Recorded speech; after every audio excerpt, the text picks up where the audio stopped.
Welcome to Samuel Zwemer Theological Seminary. We're going to be looking today at Anton Chekhov, the great Russian playwright. We shall look at his life and then at the end reflect on how it relates to being a Christian writer, especially as a playwright. Anton Chekhov was born on the 29th of January 1860, the third of six surviving children. He was born in the southern part of Russia.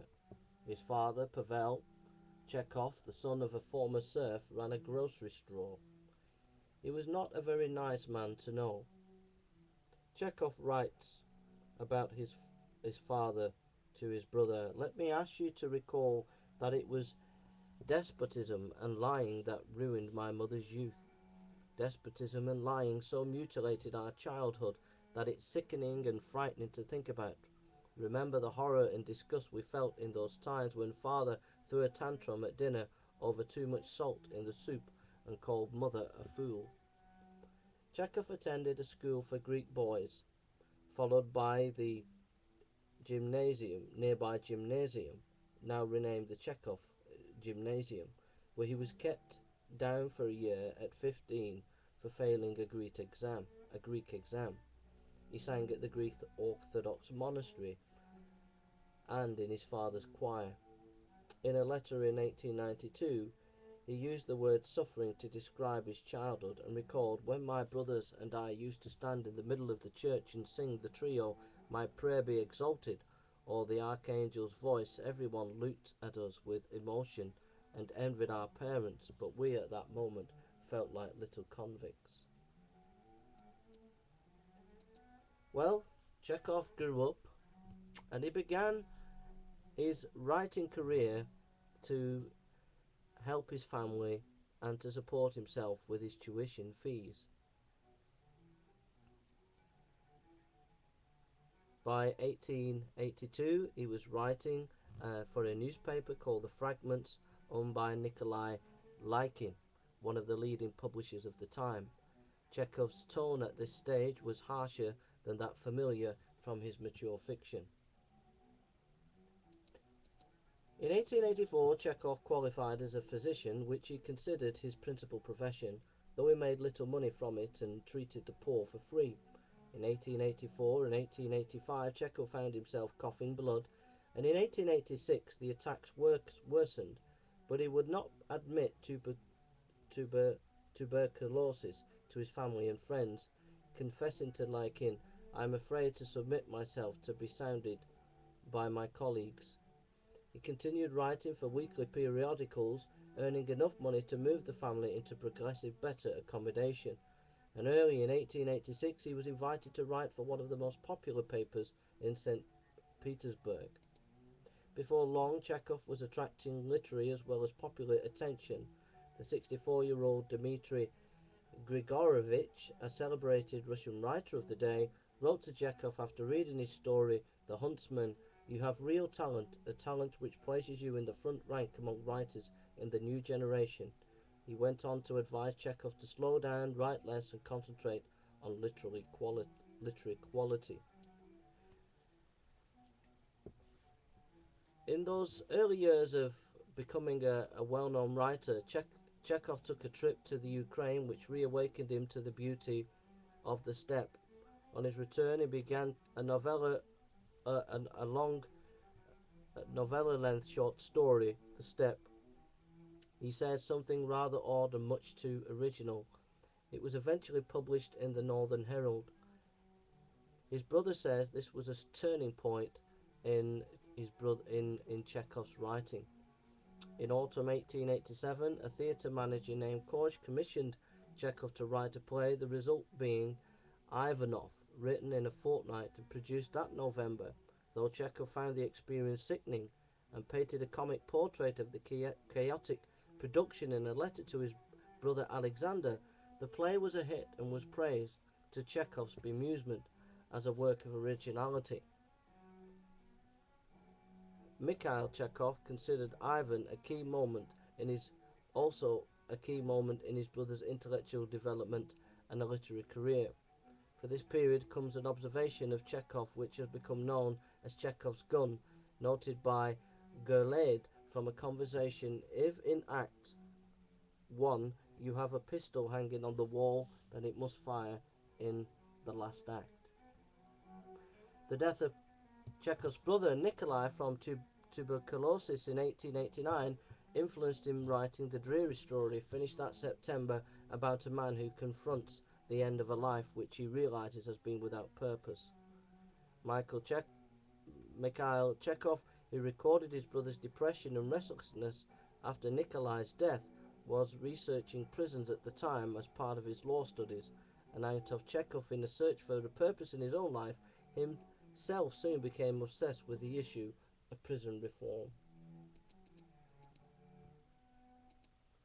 In 1890, Chekhov undertook an arduous journey by train, horse-drawn carriage and river steamer to the Far East Russia in the Katorga, a penal colony on Sakhalin Island, north of Japan. When he got there, he was appalled at the social conditions of the way the convicts were treated. He spent many hours standing up for the right of these convicts.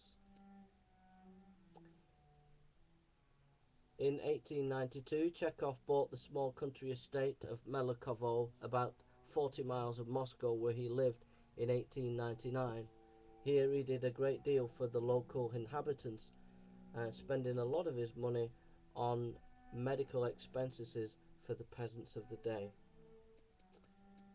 In March 1897, Chekhov suffered a major hemorrhage of the lungs while on a visit to Moscow, and with great difficulty was persuaded to enter a clinic where the doctors diagnosed tuberculosis on the upper part of his lungs and ordered a change in his manner of life.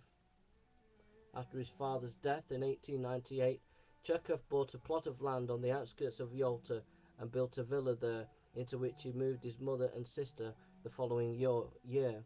Though he planted trees and flowers in Yalta, kept dogs and tamed cranes, and received guests such as Leo Tolstoy and Maxim Gorky, Chekhov was always relieved to leave his hot Siberia for Moscow or travel abroad.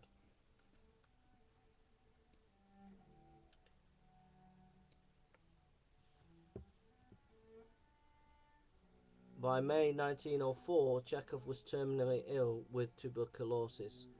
Michael Chekhov recalled that everyone who saw him secretly thought the end was not far off, but the nearer he was to the end, the less he seemed to realize it.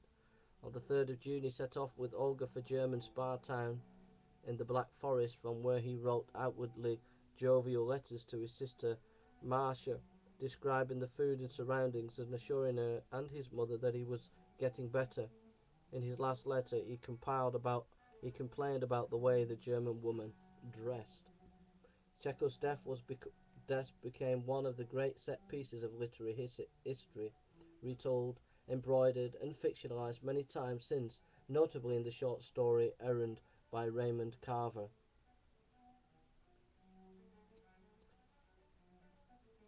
Perhaps the legacy of Chekhov can be explained by two writers, William Boyd. For the writer, Chekhov's breakthrough was to abandon what William Gerhardy called the inventive plot of something more blurred, interrupted, mauled, or otherwise tampered with by life. Virginia Woolf mused on the unique quality of Chekhov's story in the common reader. She says, "But it is the end, we ask. We have rather the feeling that we have overrun our signals, or it is as if a tune had stopped short without the expected chords to close it. These stories are inconclusive, we say, and proceed to frame a criticism based on the assumption that stories ought to conclude in a way that we recognize. In so doing, we raise the question of our own fitness as readers, where the tune is familiar and the end emphatic, lovers united, villains discomforted, intrigues exposed, as it is most Victorian fiction, we can scarcely go wrong. But where the tune is unfamiliar, and the end a note of interrogation, or merely the information that they went on talking, as it is in Chekhov, we need a very daring and alert sense of literature to make us hear the tune, and in particular those last notes which complete the harmony." So how does this relate to our Christian faith and being a Christian playwright? I think one of the things that challenges me is how Chekhov was very caring to people around him, how he got involved in fighting for the rights of convicts, how he helped the local peasants and gave himself socially to people. And I think as a Christian playwright, we need to be engaged in society and doing practical act of kindness and helping people practically, as well as just writing plays. I think also there's a difference between Chekhov's understanding of history and Christian understanding. Chekhov, it seems to me, to be a bit more pessimistic. But as a Christian, we can have a sense of hope for history, that there will be a culmination of history in the advent of Christ. And so in our playwriting, we can present perhaps a different view of history that might be a counterbalance to any skepticism about history. These are just some ideas that I have that inspire me reading Chekhov. I find him a uniquely interesting and challenging writer. What do you think, whether you're a Christian or not a Christian? What inspires you as a playwright or as a writer when you read Chekhov? Please share your stories and your thoughts and your ideas for other writers. Thank you.